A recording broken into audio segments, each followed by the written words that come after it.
Hello friends, welcome to Medical Duo. In this video, we will discuss the chapter 18th of 11th NCERT Biology, Body Fluids and Circulation. So without further delay, let us discuss the chapter. You have learned that all living cells have to be provided with nutrient, oxygen and other essential substances. Also, the waste or harmful substance produced have to be removed continuously for healthy functioning of tissue.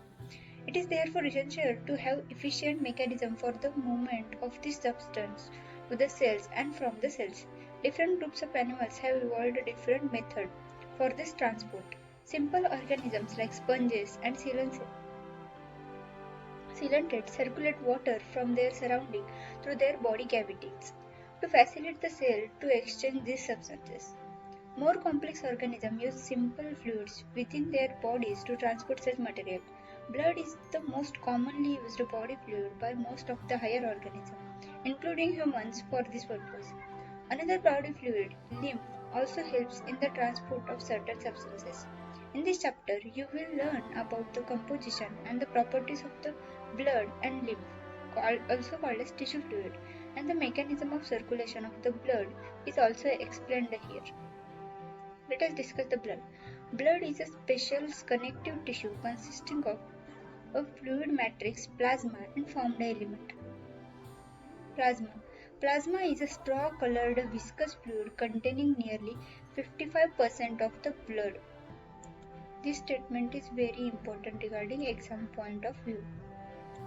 Here they are saying that the plasma is a straw-colored viscous fluid and it constitutes around 55% of the blood.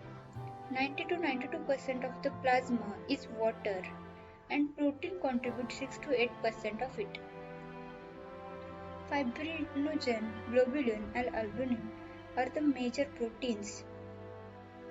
You have to remember this, that fibrinogen, globulin and albumins are major proteins. Fibrinogen are needed for clotting or coagulation of blood.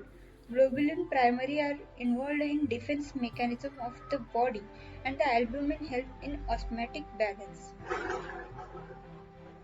Here also you have to remember that fibrinogen protein help in clotting or coagulation of blood, while globulin helps in defense mechanism and albumin is for maintaining osmotic pressure or balance. Plasma also contains small amount of minerals like sodium, calcium, magnesium, bicarbonate, chlorine, etc. Glucose, amino acid, lipids, etc. are also present in the plasma membrane as they are always in transit in the body. Factors for coagulation or clotting of blood are also present in the plasma. In an inactive form, plasma without the clotting factor is called as serum. This sentence is also very important. Plasma without clotting factor is called as serum.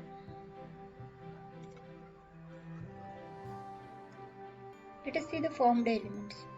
Erythrocyte, leukocyte and platelets are collectively called formed element. Figure 18.1 represents this element and they constitute nearly 45% of the blood. Erythrocyte or red blood cells (RBCs) are the most abundant of all the cells in blood.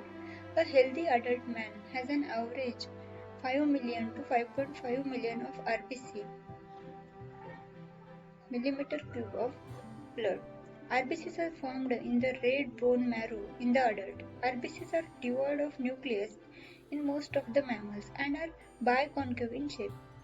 They have a red-colored iron-containing complex protein called hemoglobin, hence the color and the name of these cells. A healthy individual has 12 to 16 grams of hemoglobin in every 100 ml of blood. These molecules play a significant role in transport of respiratory gases. RBCs have an average lifespan of 120 days, after which they are destroyed in the spleen, also called as graveyard of RBCs. Leukocyte. Leukocytes are also known as white blood cells (WBCs) as they are colored due to the lack of hemoglobin. They are nucleated and are relatively lesser in number, which average 6,000 to 8,000 millimeter cube of blood. Leukocytes are generally short-lived. We have two main categories of WBCs. granulocyte and agranulocyte. Neutrophil, eosinophil, and basophils are different types of granulocyte, while lymphocyte and monocyte are the agranulocytes. Neutrophils are the most abundant cells, 60 to 65% of the total WBCs, and basophils are the least, that is 0.5 to 1% among them. Neutrophils and monocytes, 6 to 8%, are phagocytic cells which destroy foreign organisms entering the body. Basophils secrete histamine, serotonin, heparin, etc., and are involved in inflammatory reactions. Eosinophils 2 to 3% resist infection and are also associated with allergic reaction. Lymphocytes 20 to 25% are of two major types, B and T forms. Both B and T forms are responsible for immune response of the body. Platelets, also called thrombocytes, are cell fragments produced from megakaryocytes, special cells in the bone marrow. Blood normally consists 1,50,000 to 3,50,000 platelets millimeter cube. Platelets can release a variety of substances, most of which are involved in the coagulation or clotting of blood. A reduction in their number can lead to clotting disorder, which will lead to excessive loss of blood from the body. Let us see the diagrammatic representation of formed element in blood. RBC is biconcave in shape. Platelets, eosinophil with bilobed nucleus. Neutrophils have many lobes in the nucleus. Monocyte is kidney shaped. Lymphocytes are circular in shape. T lymphocyte, B lymphocyte. Here is the basophil. You have also remember the shape of the nucleus in the formed element. Let us discuss the blood group. As you know, blood groups of the human beings differ in certain aspects, though it appears to be similar. Various types of grouping of blood has been done.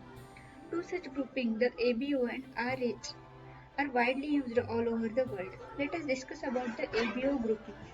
ABO grouping is based on the presence or absence of two surface antigen chemical that can induce immune response on the RBCs, namely A and B.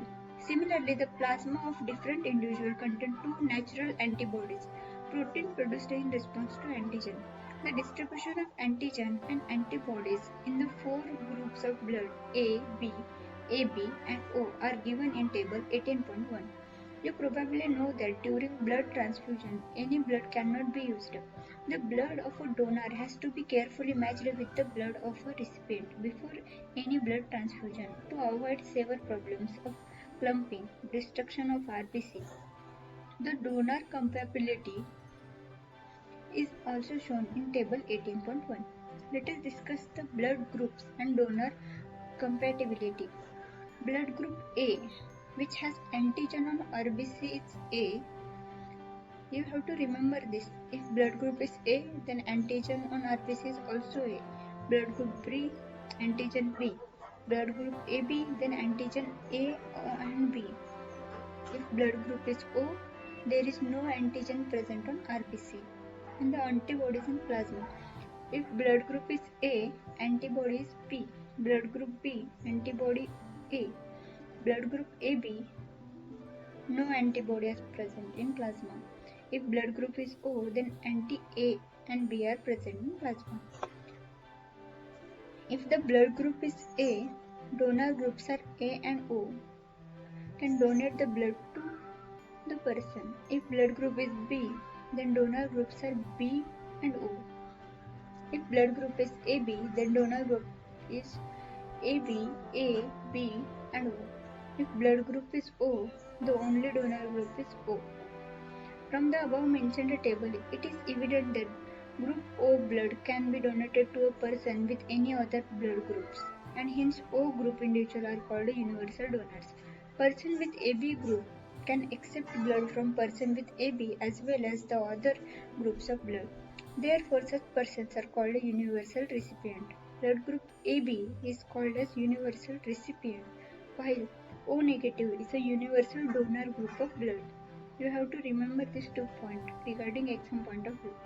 Let us discuss the RH grouping. Another antigen, the Rh antigen, similar to one present in rhesus monkey, hence Rh, is also observed on the surface of RBCs of majority, nearly 80% of humans. Such individuals are called Rh positive. If Rh antigen is present, then the individual is called Rh positive, and those in whom this antigen is absent are called Rh negative. 80% are nearly Rh positive. An Rh negative person is exposed to Rh positive blood group will form specific antibodies against the Rh antigen. Therefore, Rh group should be also be matched before transfusion. A special case of Rh incompatibility mismatching has been observed between the Rh negative blood of a pregnant mother with the Rh positive blood of the fetus. Rh antigen of the fetus do not get exposed to the Rh negative blood of the mother in the first pregnancy as the two bloods are well separated by the placenta.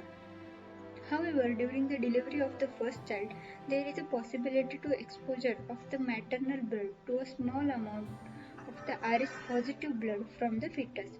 In such cases, the mother starts preparing antibodies against Rh antigen in her blood. In case of her subsequent pregnancies, the Rh antibodies from the mother Rh, which is Rh negative, can leak into the blood of the fetus, which is Rh positive, and destroy the fetal RBCs. This could be fatal to the fetus or could cause severe anemia and jaundice to the baby. This condition is called erythroblastosis fetalis. This can be avoided by administering anti-Rh antibodies to the mother immediately after the delivery of the first child. Let us see the coagulation of blood. You know that when you cut your finger or hurt yourself, your wound does not continue to bleed for a long time. Usually the blood stops flowing after some time. Do you know why? Blood exhibits coagulation or clotting in response to an injury or trauma. This is a mechanism to prevent excessive loss of the blood from the body. You would have observed a dark reddish brown scab formed at the site of a cut or an injury over a period of time. It is a clot or coagulum formed mainly of a network of threads called fibrins in which dead and damaged formed elements of blood are trapped. Fibrins are formed by the conversion of inactive fibrinogen in the plasma by the enzyme thrombin. Thrombins in turn are formed from the another inactive substance present in the plasma called prothrombin. An enzyme complex thrombokinase is required for the above reaction. You have to remember the above reaction, that is thrombins in turn are formed from inactive substance present in the plasma called prothrombin. Prothrombin is an inactive substance present in plasma from which thrombin is formed, and the enzyme complex is thrombokinase is required for this reaction. This complex is formed by a series of linked enzymatic reaction cascade processes involving a number of factors present in the plasma in an inactive state. An injury or trauma stimulates the platelets in the blood to release certain factors which activate the mechanism of coagulation.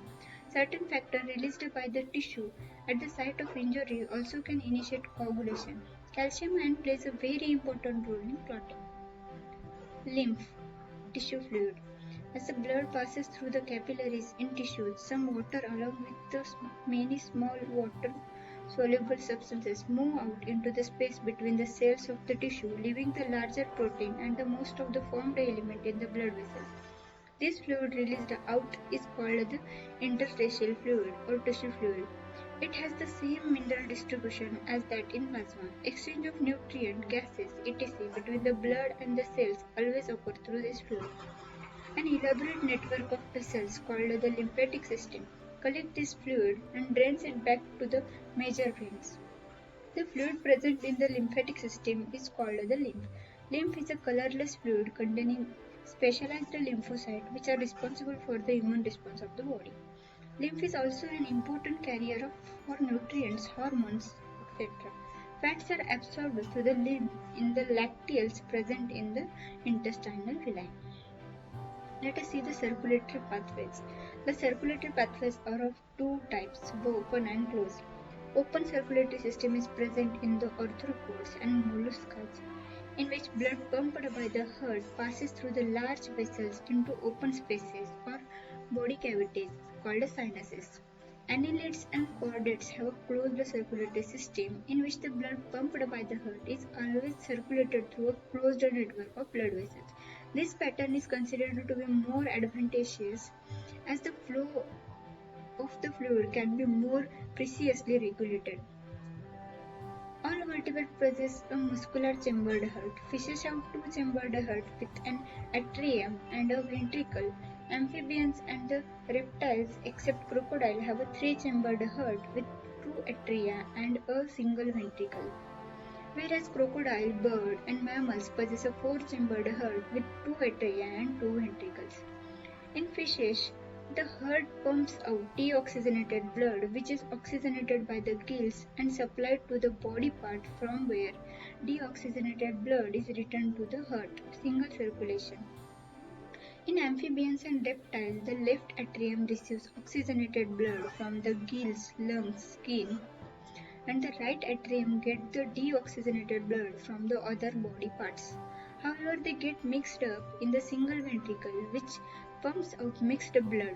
Incomplete double circulation. In birds and mammals, oxygenated and deoxygenated blood received by the left and right atria, respectively, passes on the ventricle of the same side. The ventricle pumps it out without any mixing up. That is, two separate circulatory pathways are present in this organism. Hence, these animals have double circulation. Let us study the human circulatory system. Human circulatory system, also called the blood vascular system, consists of a muscular chambered heart, a network of closed branching blood vessels, and blood, the fluid which is circulated. Heart, the mesodermally derived organ. You have to remember this, that heart is mesodermally original. Is situated in the thoracic cavity in between the two lungs, silently tilted to the left. This sentence is also very important regarding exam point of view. That is, heart is silently tilted towards the left. It has the size of a clenched fist. It is protected by a double-walled member bag, pericardium, enclosing the pericardial fluid. Our heart has four chambers, two relatively small upper chambers called atria and two larger lower chambers called ventricles. A thin muscular wall called the interatrial septum separates the right and the left atria, whereas a thick walled the inner ventricular septum separates the left and the right ventricles. Figure 18.2 represents this. The atria and the ventricle of the same side are also separated by a thick fibrous tissue called the atrioventricular septum. However, each of these septa are provided with an opening through which the two chambers of the same side are connected. The opening between the right atrium and the right ventricle is guarded by a wall formed of three muscular flaps or cusps, the tricuspid cusp or wall. Here is an important thing, that right atrium and right ventricle guarded by a wall formed by three muscular flaps or cusps called a tricuspid wall, whereas a bicuspid or mitral wall have another name, that is mitral wall, guards the opening between the left atrium and the left ventricle. The opening of the right and the left ventricle into the pulmonary artery, right atrium and right ventricle open into pulmonary artery and the aorta respectively, are provided with the semilunar valve. The valve in the heart allows the flow of blood only in one direction, that is from the atria to the ventricle and from the ventricle to the pulmonary artery or aorta. These valves prevent any backflow. The entire heart is made up of cardiac muscle. The wall of the ventricle are much thicker than that of the atria. A specialized cardiac musculature called the nodal tissue is also distributed in the heart. Figure 18.2. A patch of this tissue is present in the right upper corner of the right atrium called the sinoatrial node, is a node. Another mass of the tissue is seen in the lower left corner of the right atrium close to the atrioventricular septum called the atrioventricular node. AV node. A bundle of the nodal fibers, atrioventricular bundles, AV bundle, continue from the AV node which passes through the atrioventricular septa to emerge on the top of the interventricular septum and immediately divide into the right and left bundles. These branches give rise to minute fibers throughout the ventricle and musculature of the respective side and are called Purkinje fibers. The nodal musculature has the ability to generate action potential without any external stimuli. That is, it is auto-excitable. However, the number of action potentials that could be generated in a minute vary at different parts of the nodal system. The SN node can generate the maximum number of action potential, that is 70 to 75 per minute, and is responsible for initiating and maintaining the rhythmic contraction activity of the heart. SN node is very important for maintaining the rhythmic contraction of the heart. Therefore, it is called the pacemaker. SN node is called as pacemaker. Our heart normally beats 70 to 75 times in a minute, average 72 beats per minute. Let us see the cardiac cycle. How does the heart function? Let us take a look. To begin with, all the four chambers of the heart are in relaxed state.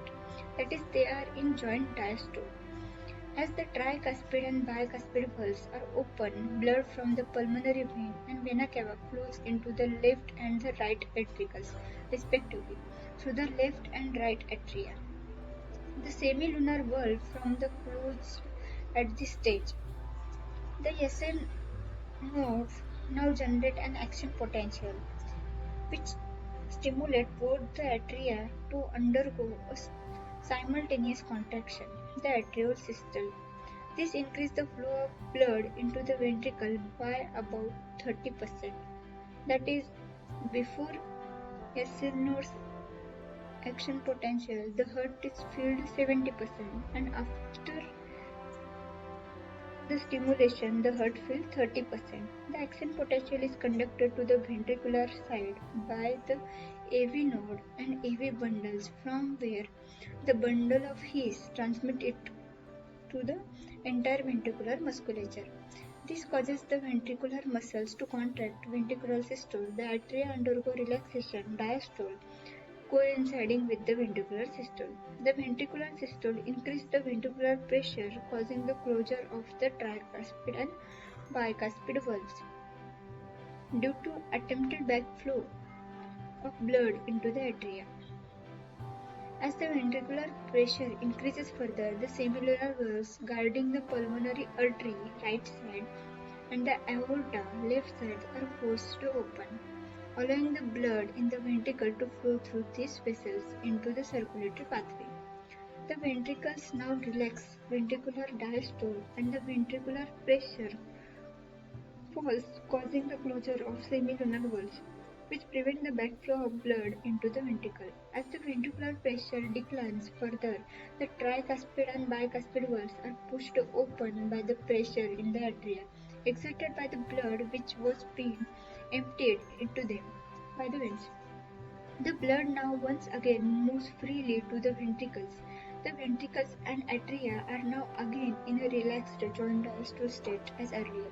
Soon the SN node generate a new action potential, and the event described above are repeated in that sequence, and the process continues. These sequential events in the heart, which is cyclical repeated, is called the cardiac cycle, and it constitutes of systole and diastole of both the atria and ventricles. As mentioned earlier, the heart beats 72 times per minute. That is, many cardiac cycles are performed per minute. From this, it could be deduced that the duration of a cardiac cycle is 0.8 seconds. During a cardiac cycle, each ventricle pumps out approximately 70 ml of blood, which is called the stroke volume.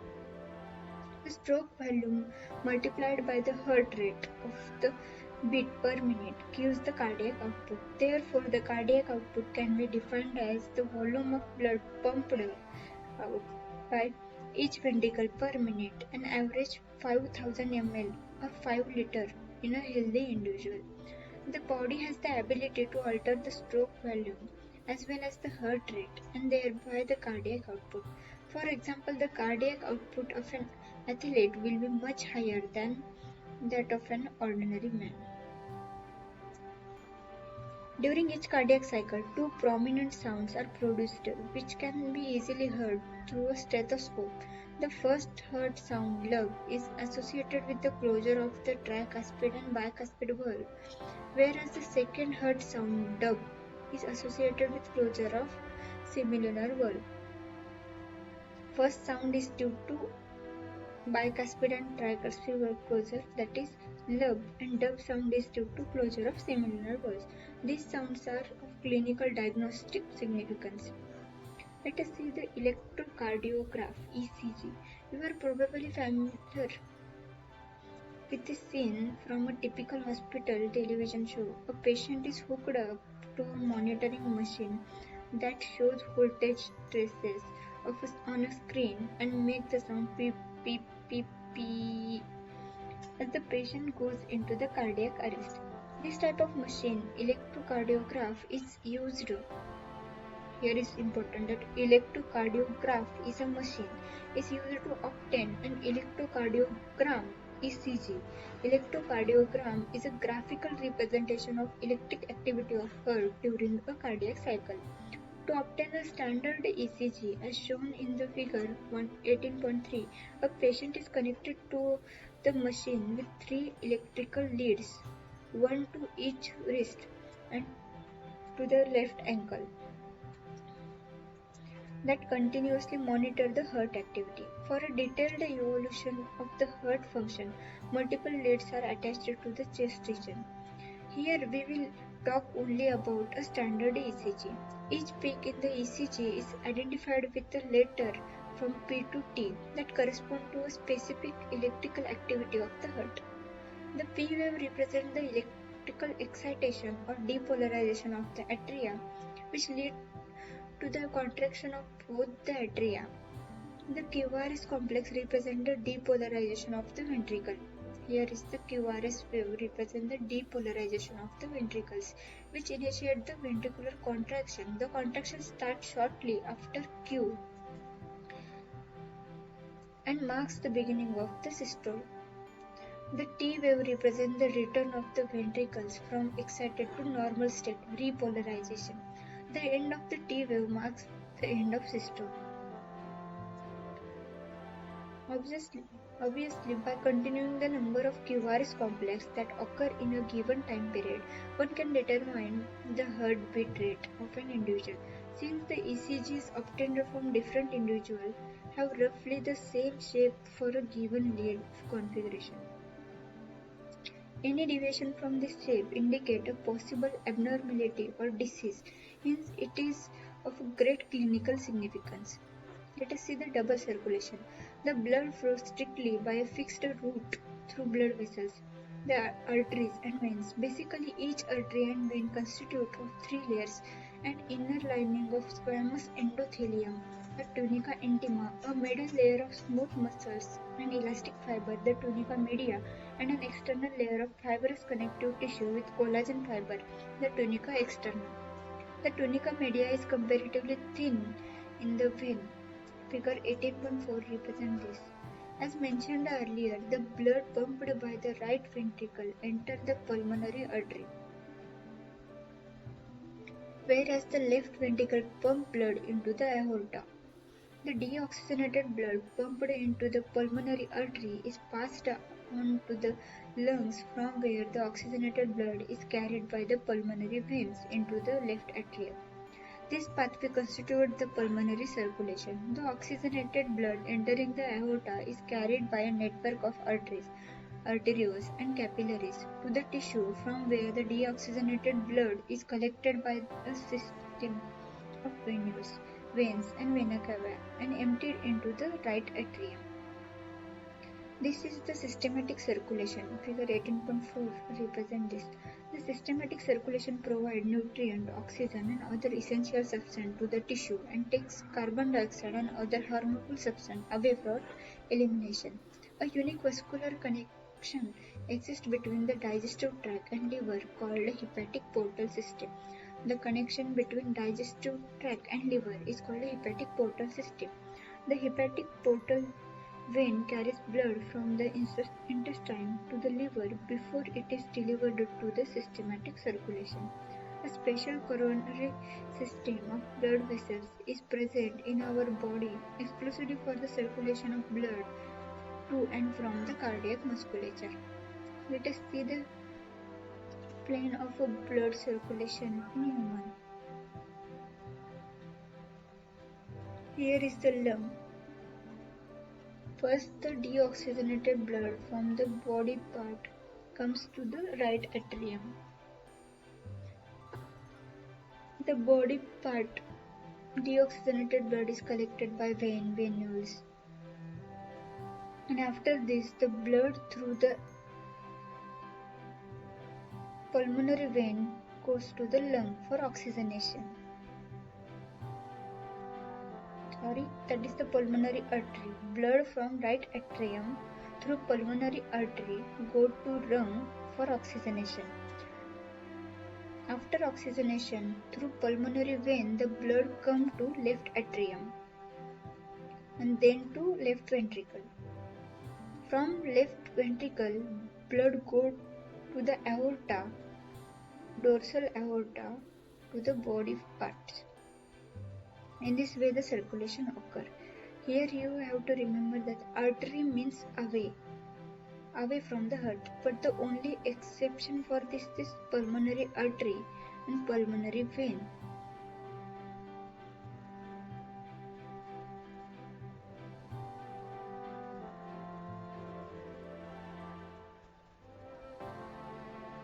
Pulmonary artery carries blood towards the lung, while pulmonary vein carries blood away from the lung. Let us discuss the regulation of cardiac activity. Normal activities of the heart are regulated intrinsically, that is autoregulated by a specialized muscle nodal tissue. Hence the heart is called myogenic. A special neural center in the medulla oblongata can moderate the cardiac function through autonomic nervous system ANS. Neural signals through the sympathetic nerves part of ANS can increase the rate of heartbeat, the strength of the ventricular contraction and thereby the cardiac output. On the other hand, parasympathetic neural signals, another component of ANS, autonomic nervous system, decrease the rate of the heartbeat, speed of conduction of action potential and thereby the cardiac output. Adrenal medullary hormones can also increase the cardiac output. You have to remember here that